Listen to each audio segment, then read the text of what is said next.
Hey fans, welcome to episode 6 of the Fan Rant Podcast. I'm your host, Michael Pardal. In this episode, we'll be going over the NFL playoffs. And of course, we're going to talk about the championship games, the college football national championship, as well as some other sports. So let's get to it. In college football, Indiana beat Miami for the national championship. It's the first time Indiana has won a national championship. It was one of the biggest turnarounds in sports history. No one expected them to make it as far as they did. And they were the number 1 seed headed into the playoffs. In the past, before head coach Curt Cignetti was hired, Indiana was not taken seriously as a real football program because of their history of losing. They've only been known as a basketball school. There they've had success. Cignetti and his quarterback Fernando Mendoza changed that, now made the school a real threat in college football. Yeah, it's pretty simple. I win. Google me.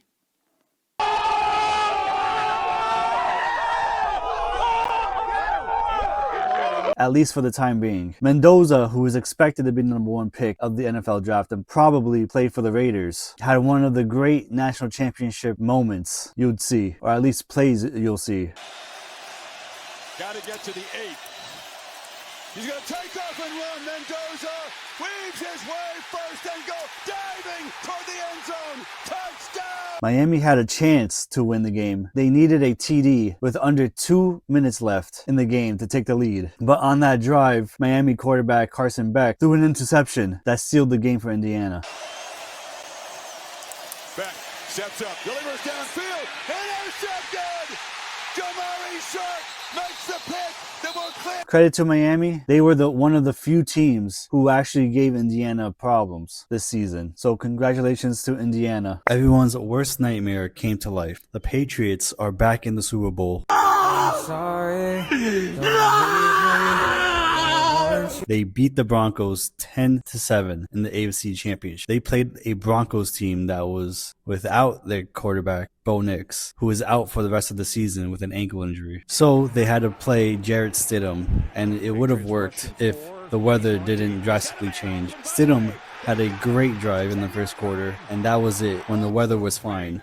He was able to move the offense until it began to snow, which got worse as the game went on. The Patriots scored their only touchdown because Stidham threw a backwards pass to no one like an idiot and gave the Pats the ball, which Drake May ended up getting an easy TD against a defense he couldn't really do anything to, just like the Texans the last game. But a late field goal in the snow for the Pats was all they needed because Sean Payton decided to make a backup quarterback throw in the snow.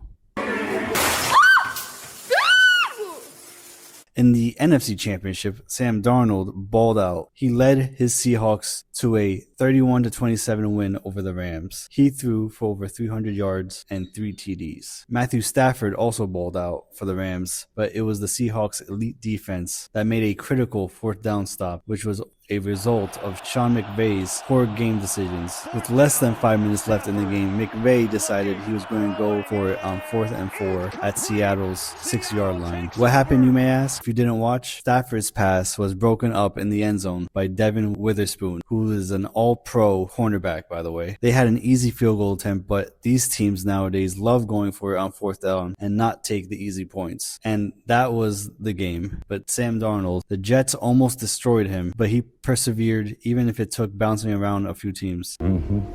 I'm proud of you, you know that. I hope you do. Now he's going to the Super Bowl, and hopefully he wins. In the NBA, star player Jimmy Butler of the Golden State Warriors tore his ACL. He was a big part of that team. He's one of the better scorers of the game, but he is out now for the whole year, and that's a tough blow for the Golden State Warriors, who are trying to make playoffs as Steph Curry and Draymond Green are getting older. And LeBron will not be an all-star starter for the first time in over 20 years, which is crazy stat to think about, but it's very understandable because he is just not that guy right now. He is not worthy of a all-star starter. And now for the MLB. Great center fielders Carlos Beltran and Andrew Jones were elected into the Baseball Hall of Fame. They were the only 2 elected this year. Beltran received 84.2% of the vote on his 4th year on the ballot, while it took Jones 9 years to finally get over 75% of the vote. This time he got 78.4%. Beltran was one of the best center fielding ranked hitters of all time. 9-time All-Star, AL Rookie of the Year in 1999, 3-time Gold Glover, 2-time Silver Slugger, 2017 World Series champion with the Astros. They cheated. And over 400 home runs and over 2,700 hits. While Jones was one of the best defensive center fielders. 5-time All-Star, 10-time Gold Glover, 1 Silver Slugger, and over 400 home runs. Jones will go in as a Brave, but Beltran has a tough decision. He could go in as a Royal or a Met. But if I really wanted to let my opinion be known, my opinion, Beltran doesn't deserve to be a Hall of Famer because of his role in the 2017 Astros cheating scandal, which was a big one. I suppose if the great Major League Baseball, who cares so much about the integrity of the game, didn't take it seriously then, why take it seriously now? But I digress. And some trade news. The Mets traded for Luis Robert from the Chicago White Sox. They traded away one of their top prospects in Luis Angel Acuna. Robert is a good player when he's healthy. A very good player when he's healthy. But he's never healthy. So good luck, Mets. I highly doubt you'll have him for the whole season. Now it's time for the weekly rant. Today's rant, Patriots owner Robert Kraft says they're going to be pushing for an 18-game regular season and force every team to play overseas once a year. Why? They want to have only 2 preseason games and increase the amount of games by 1. Why? Why? Why do you have to continue to be greedy? These players are getting injured left and right. ACL injuries and Achilles tears, season-ending injuries are increasing, and you want to make it more harder for them to play. So 18 games, that's an extra game risking injury. They just want to gain more money, more, and more.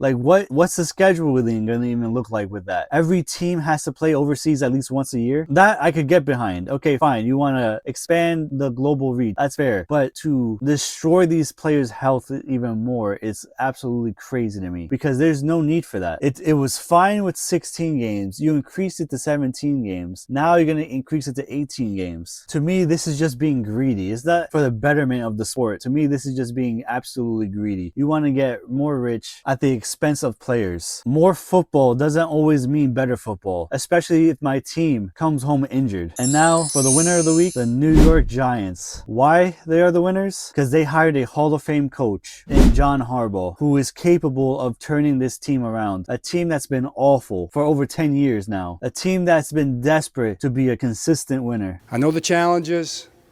I understand the expectations. I know the fans are hungry for a winner. We're here with one mission, to earn the right to be called the world champions in New York.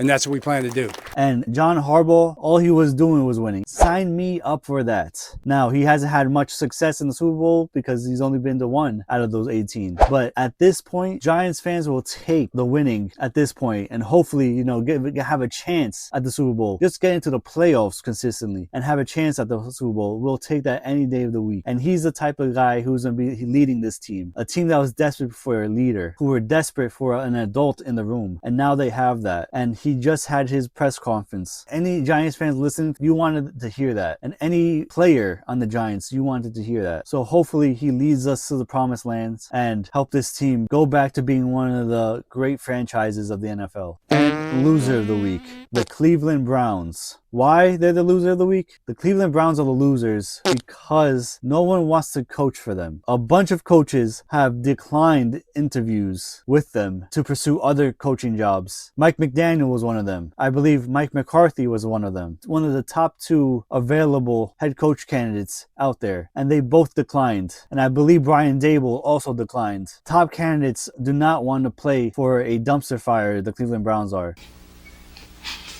How come you don't want me, man?